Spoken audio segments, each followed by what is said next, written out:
The founding of Sparta is dated around the 9th century BCE. Historical information about the city is limited, but it was known to extend into the region of Laconia.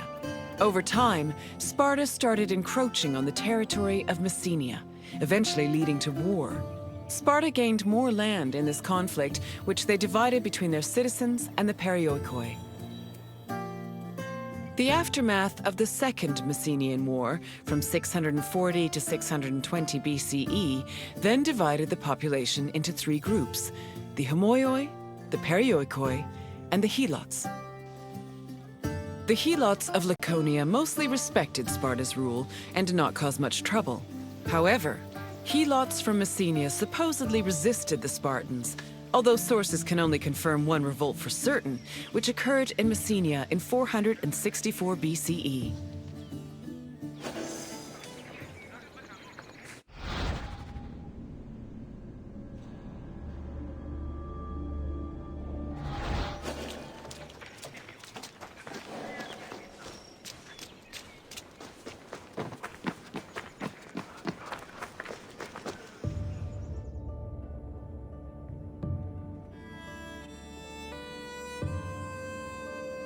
During the 5th century BCE, Helots were quite active in the army, especially during the Peloponnesian War. They served as hoplites on land and as rowers during naval battles.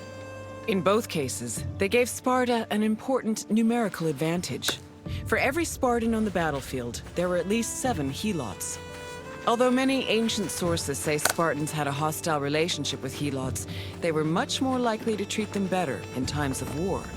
For example, when 300 Helots and 120 elite Spartans were captured by Athens during the Battle of Sphacteria in 425 BCE, the Spartans promised the Helots their freedom if they served them well in combat. Similarly, around the same time, the Spartan general Brasidas fought a battle alongside 700 Helots. Impressed by their courage and loyalty, Brasidas later freed them all and allowed them to join the Perioikoi.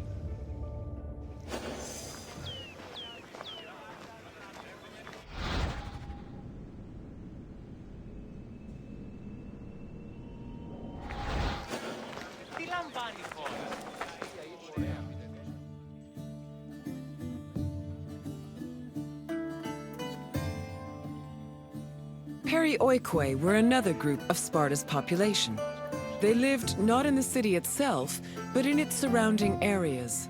The Perioikoi were never hostile against the Spartans. In fact, both groups together were known by the collective name Lacedaemonians. Perioikic cities had their own autonomy and sanctuaries, but they were always bound to Sparta. They were allowed to develop their own local laws and economies, but could never reach a level of prosperity that rivaled their parent state.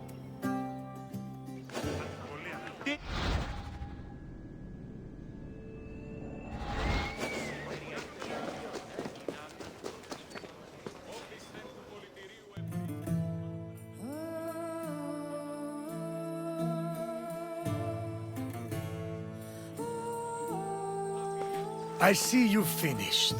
I hope you have a better appreciation for Spartan society. Nothing we do is without reason, and every man, woman, and child has a role to play. What would you like to do?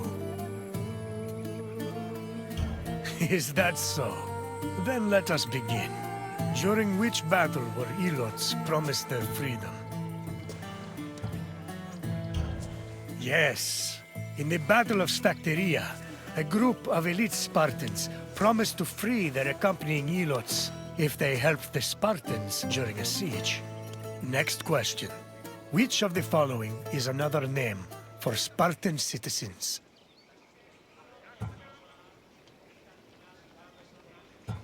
Spartan citizens were also called Omi, which meant equals. One final question. Which Spartan general freed 700 Helots? Correct. Brasidas freed 700 Helots as a reward for their exemplary military service. You passed. I'm impressed. Then you may leave. Farewell, visitor. Αθήνας εξ ευξήνου πόντου. Έχουμε ταρικίους ηχθείς εκ πόντου και προποντίδος. Έχουμε ένα...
Greetings, visitor.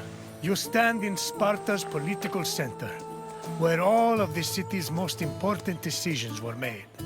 You should feel honored. Spartans may be unequaled on the battlefield, but some situations are better solved by a meeting of minds than a clash of swords. Not many, mind you, but some. Sparta's political system was unique in the Greek world. While Athenians wasted hours on end whining and wagging their tongues at each other, Spartan kings made their decisions swiftly and deliberately. They preferred action over words. Come find me again when you finish your visit. We will speak more then. Farewell.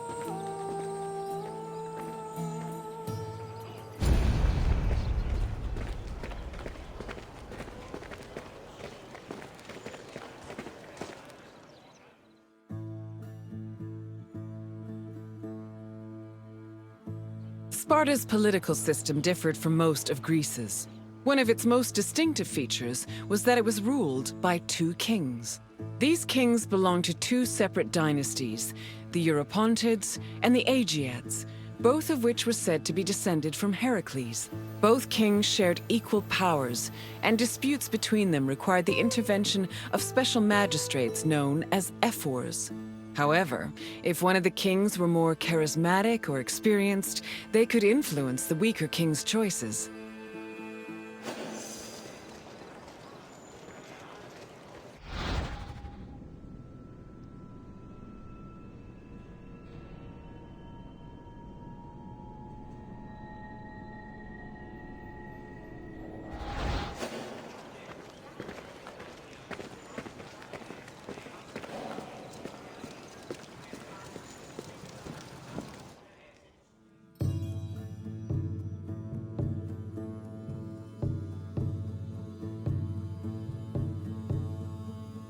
Spartan kings had several responsibilities and functions. As lifetime magistrates, they were technically Sparta's priests and strategists, and their duties encompassed everything from politics to justice. Originally, both kings would lead military campaigns in times of war.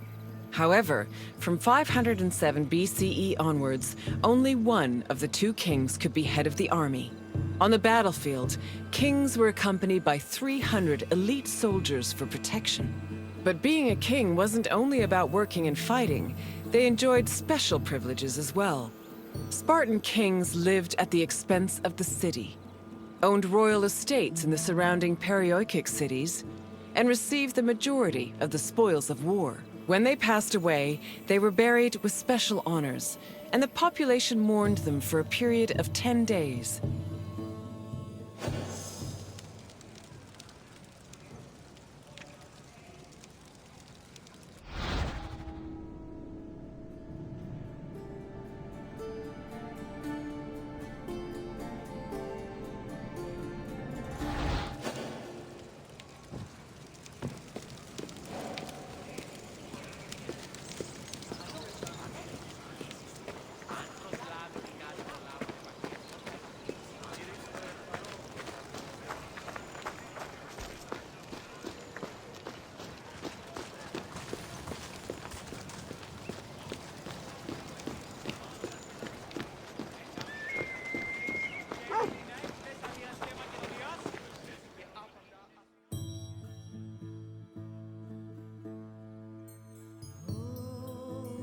The kings of Sparta enjoyed many important religious honors. They were in charge of sacrifices, both during military campaigns and at home. The kings received double portions of the meat at all communal meals, and they were also the first to pour libations. They also personally conducted public sacrifices as priests, which helped remind their subjects of their divine connection to Heracles and Zeus.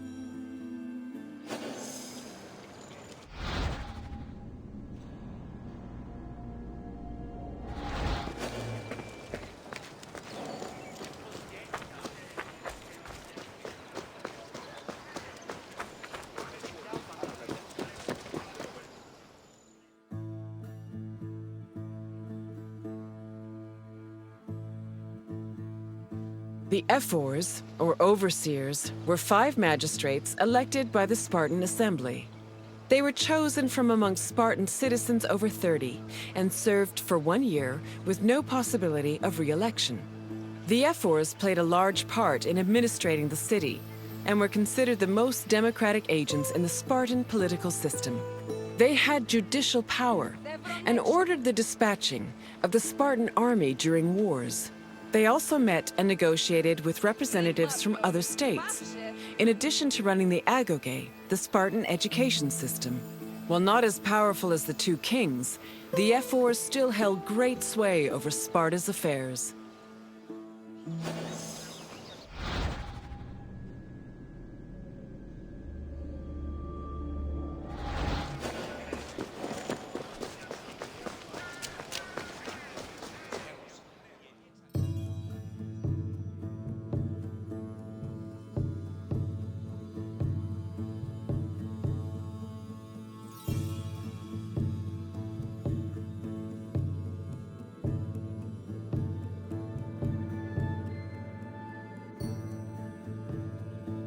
The Gerousia was the Spartan Council of Elders. It was made up of the 2 current kings, as well as 28 elders called Gerontes. They were Spartan citizens over the age of 60, the cutoff age for military duty. They were elected for life by the Spartan Assembly. The Gerousia, similar to Athens' Boulé, handled legislative and financial matters. It could submit bills and motions to the assembly, and could also cancel assembly decisions with the power of veto. To ensure that the right of veto did not weaken the assembly, ephors were introduced to keep the Gerousia in check and maintain a steady balance of power. This allowed Sparta to include more just elements in its political system.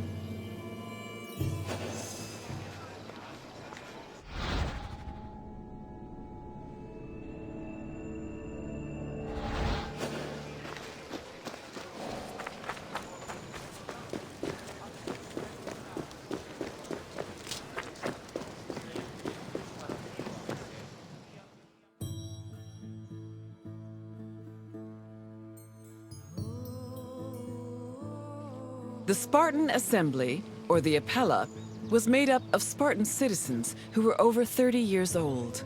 Its exact meeting place remains unknown, but it was presided over by a special member of the ephors called the eponymous ephor.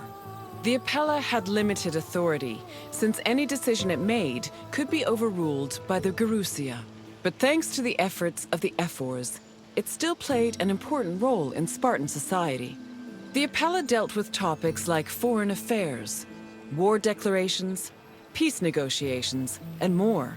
They also elected ephors and Gerousia members, and could both grant political rights to foreigners and remove them from Spartan citizens. Unlike the myriad sources on the functions of the Athenian assembly, the exact details of the Apella's decision-making process are unknown.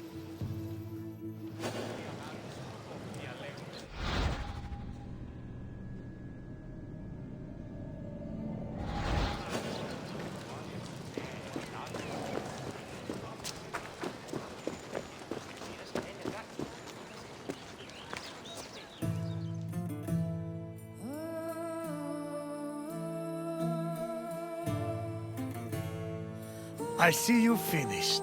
I hope you feel more knowledgeable about the inner workings of Spartan politics. Our way of ruling was not conventional, to say the least. But it served our purpose as well. What would you like to do?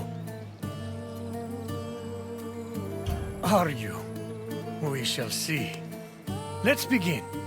What was the name of the Spartan assembly? The Yerosia was the Council of Elders. Try again. Correct. The Spartan assembly was known as the Appella. Question 2. How many members did the Yerosia have?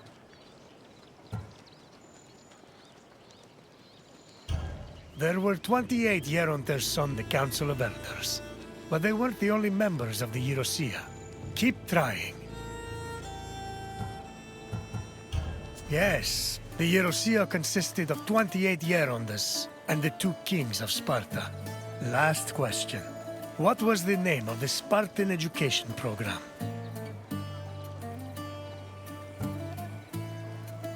Correct. Our rigorous education program was called the Argogi, and it was overseen by the Air Force. You've done well, Visitor. Very well. As you wish. Come with me.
Welcome, Wanderer, to the democratic center of Athens, otherwise known as the Pnyx.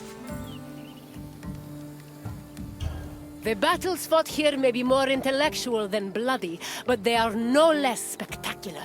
These outcomes will affect an entire city in a different way. The Pnyx was the meeting place of the Athenian assembly and the physical embodiment of democracy at work. This tour will give you insight into how citizens made decisions and kept the city running. We can talk more when you have finished the tour. See you soon, Wanderer.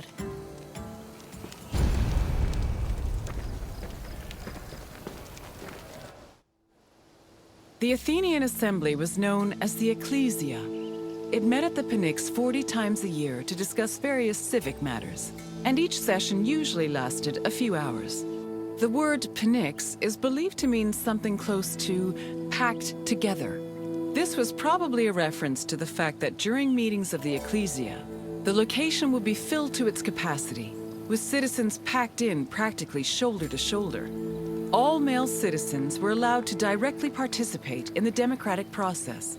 Those over 20 years old had the right to speak and vote, while those over 30 could be elected to the higher position of magistrate. In total, there were approximately 30,000 citizens in Athens in the classical period. To draft and adopt decrees, 6,000 of them had to attend the meeting.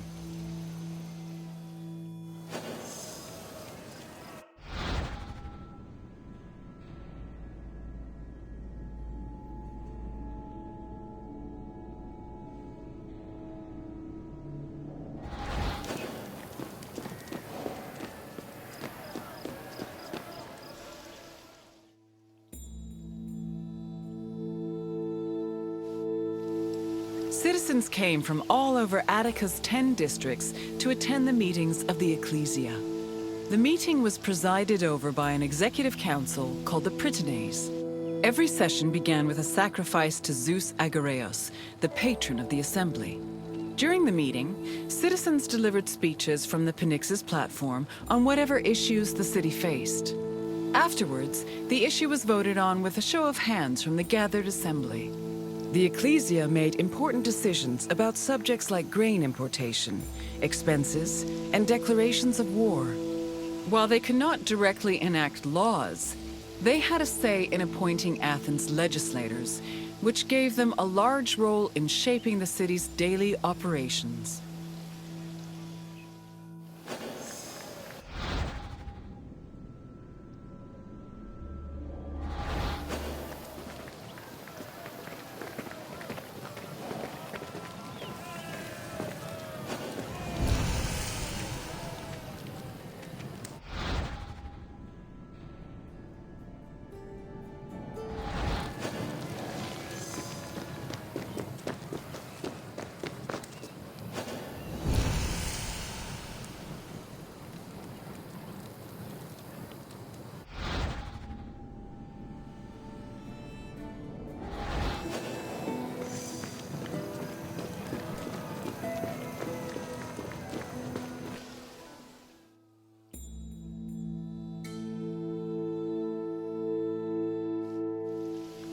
While some citizens only participated in the sessions of the Ecclesia, others could become more involved in democracy as magistrates.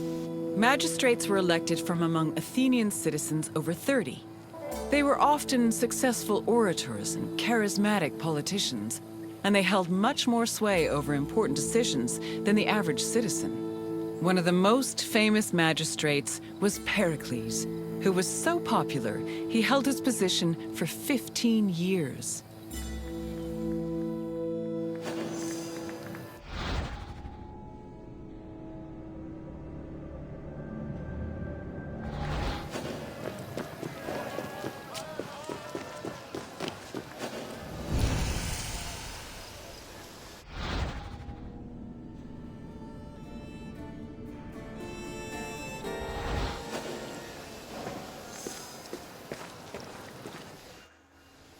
In theory, every Athenian citizen over the age of 20 had the right to participate in the assembly.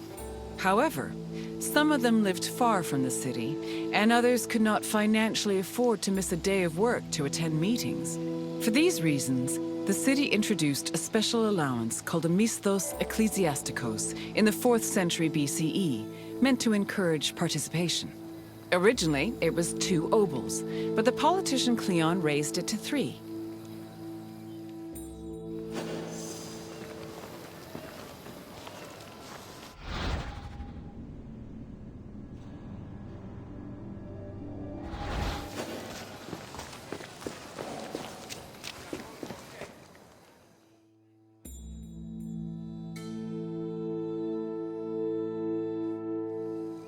Athens introduced several innovations that heavily influenced modern society, including theater, architecture, and philosophy. However, their greatest contribution was their democratic government, which introduced the concept of a city ruled by its citizens. The decision to adopt democracy as a government, a choice made in 508 BCE, shaped civilization as we know it, and continues to affect us today.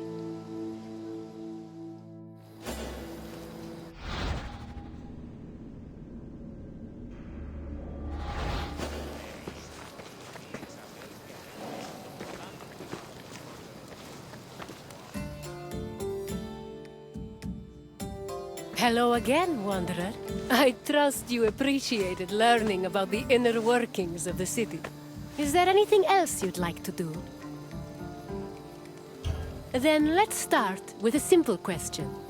Approximately how many citizens were in Athens in my time?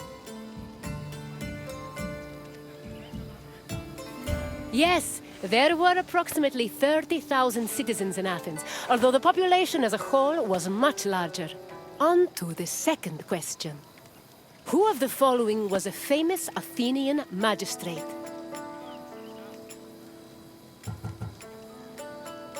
Yes, Pericles was an extremely popular magistrate who managed to keep his position for 15 years. Only one question left. What does the word Pnyx mean? People may have met at the Pnyx, but its name did not mean meeting place. Try again.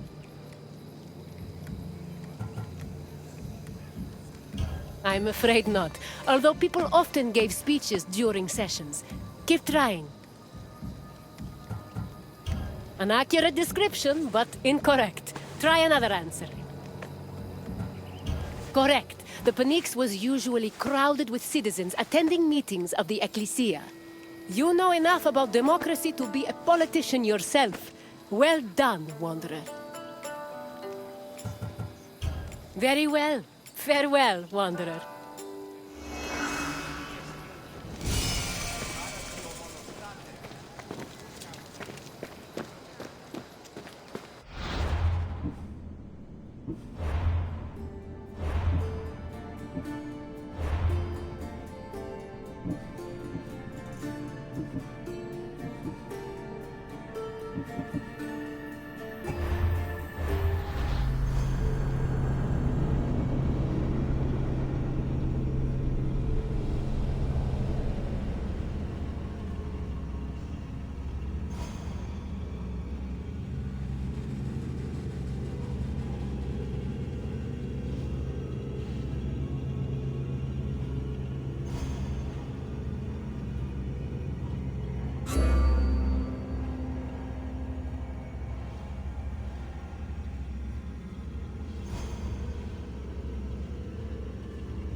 Hello, my friend! It is my pleasure to introduce you to Corinth's Temple of Aphrodite.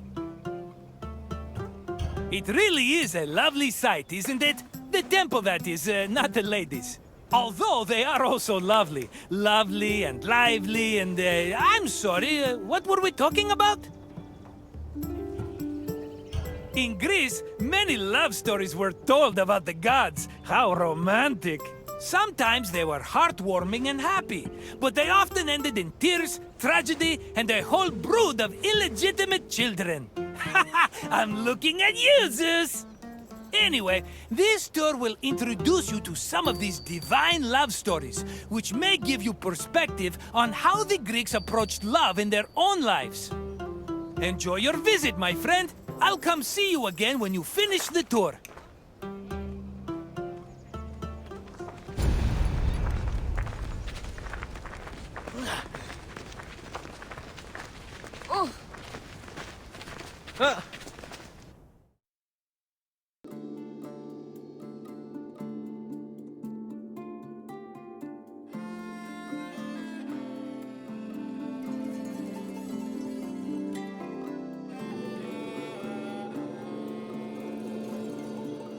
Much like Athens, Corinth had its own acropolis, called the Acrocorinth.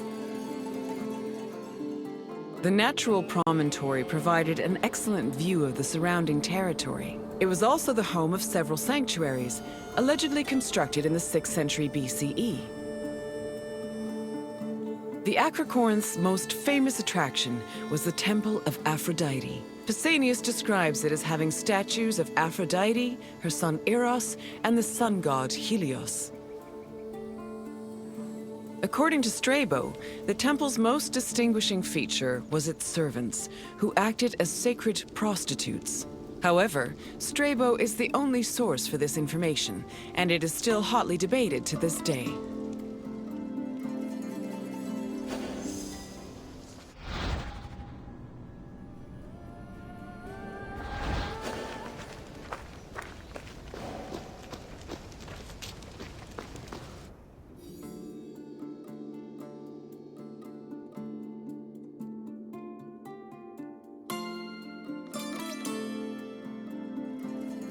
Love played a large role in countless mythological stories. Zeus himself was not immune to the feeling, and fell for both mortals and other deities. Some myths centered on forbidden feelings that led to tragedy, such as Phaedra's love for her stepson Hippolytus.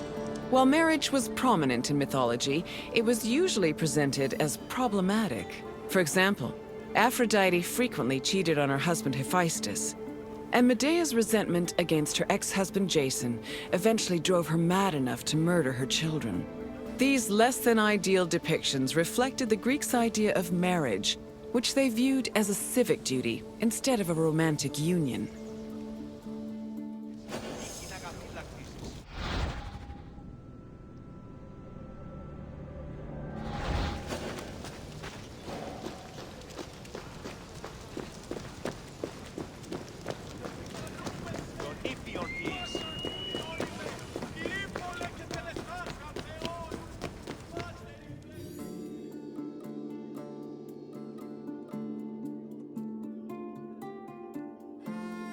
The goddess Aphrodite was one of the mightiest Olympians and was typically associated with love, beauty, and sex. She was worshipped all across the ancient Mediterranean by men and women, both young and old. Her origins differ depending on the version of the story. The poet Hesiod says that she was born from the severed genitals of Uranus, while Homer's version of the myth names her as the daughter of Zeus and Dione. Aphrodite appeared regularly in mythological stories and had many mortal lovers. Her favorite was Adonis, a beautiful boy who died tragically in a hunting accident. Aphrodite was devastated by his death, so she created a cult called the Adonia to commemorate him.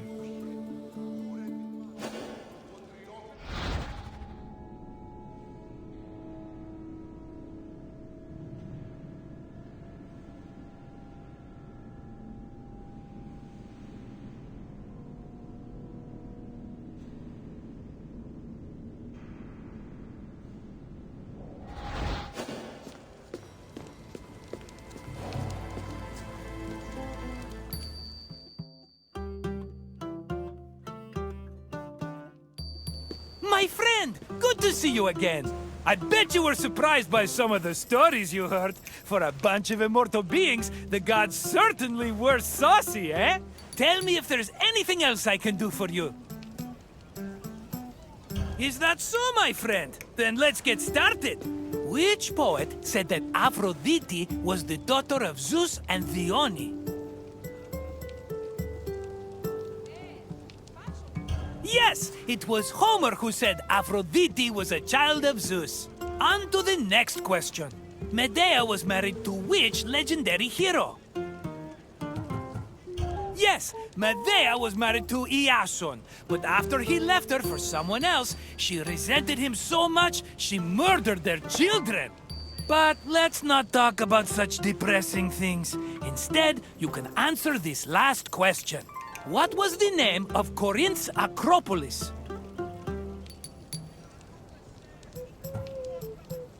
Correct! The Acrocorinth has been home to many sanctuaries, as well as the famous Temple of Aphrodite. You passed the test! Congratulations, my intelligent friend! I'd be happy to. Right this way.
Welcome to Athens, wanderer. More specifically, welcome to the musical hub of the city, the Odeon. Sometimes, when the burdens of life begin to weigh heavy on my shoulders, I come here, close my eyes, and surrender myself to the music. It makes me feel like I'm a child again.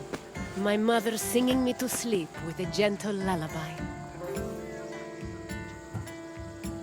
The Odeon was where musicians came to share their songs with the public. The melodies played here caught the wind and drifted through the air, soothing the souls of Athenians across the city. Come find me when your visit is complete, and we will talk about the things you've learned. See you soon, wanderer.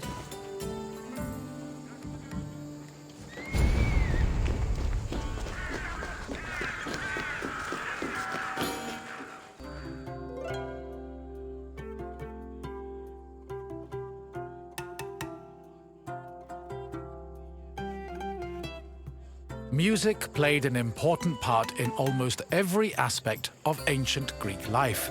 Whether attending a public gathering, rubbing elbows at a dinner party, laying out offerings in a temple, or marching into battle, there was a song for everything. Aristotle even wrote that music increased the efficiency of laborers, and it was often played for rowers and field pickers to keep them working at a steady rhythm.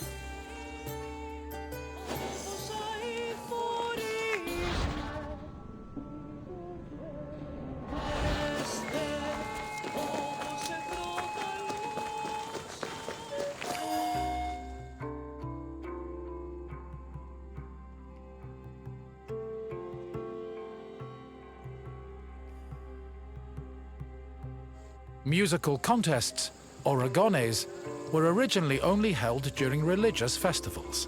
Over time, they became cultural events in their own right, and attracted musicians and spectators from all over the Greek world. For example, the Athenian Panathenaea festival featured competitions for instrument playing and poetry recitation. The Dionysia festival included contests between groups of male singers to see who could best perform a dithyramb, a merry hymn in honor of the god Dionysus. While these contests could be attended by all, women weren't allowed to compete in them. In the early days of the competitions, winners only received a crown and an ego boost for their talents.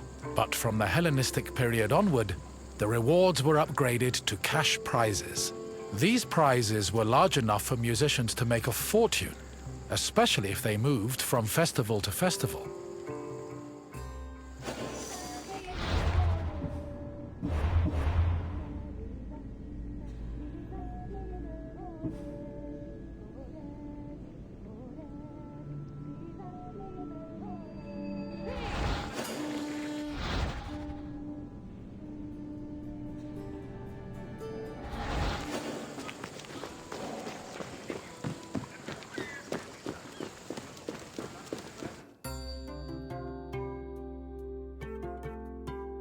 The Odeon of Pericles was built sometime between the 440s and 430s BCE. The building was commissioned by Pericles for use in the Panathenaea festival. The Odeon was also a venue for poetry readings, political rallies, and philosophical performances. According to ancient sources, the original design of the Odeon was inspired by the tent of the Persian king Xerxes, a spoil of war the Athenians salvaged after their decisive victory at Salamis in 480 BCE.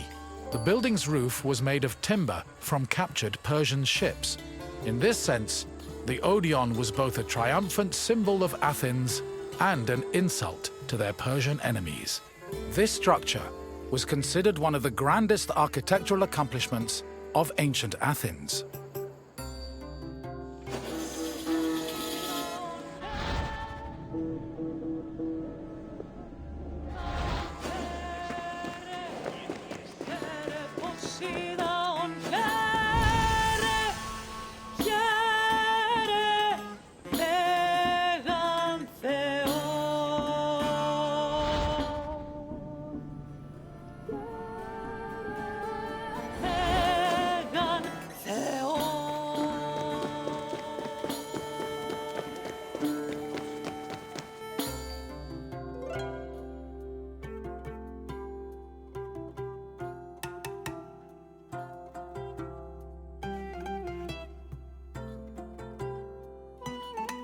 In ancient Greece, there was a type of music for almost any occasion. Complicated songs like hymns, paeans, and dithyrambs were meant for the ears of the gods, and as such were usually played during religious ceremonies and civic life. Meanwhile, a hymneus was a song performed at weddings, and a threnody accompanied funeral processions. For more merry occasions like symposia, scholia were the soundtrack of choice. However, drama was considered the epitome of artistic expression, since it combined songs with poetry, dance, acting, and costumes. Plays were thought to be the connection between mortals and gods, and the songs that accompanied them, especially those from the tragedies of Euripides, often became huge hits in the rest of Greece.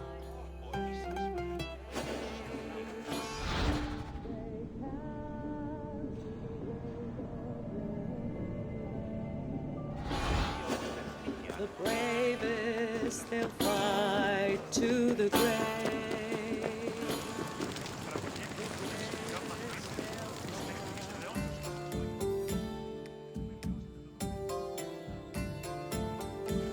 Hello again. I trust your visit was worthwhile, and that learning of music was a feast for your mind. I know it was for mine. Is there anything else you'd like to do? Fancy yourself an expert on music? Then let's put your knowledge to the test. Which of the following songs was played at weddings? Correct. Hymeneos was performed at weddings to wish the couple a happy and prosperous union. Let's move on to the second question. The Odeon of Pericles was modeled after spoils of war from which Athenian enemy?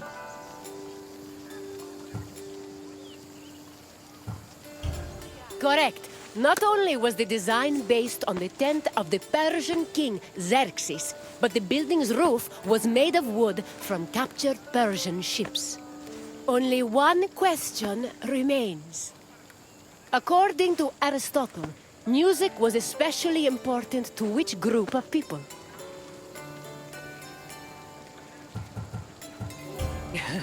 Given that the politician's main tool is their voice, they probably preferred not to be drowned out by an entire chorus of singers. Keep trying. You are correct. Aristotle believed music improved certain motor skills, so it was played for field pickers and rowers to increase their work output. You definitely have an ear for music, Wanderer. I applaud you. Farewell, Wanderer. I hope you enjoyed the sweet sounds of the Odeon.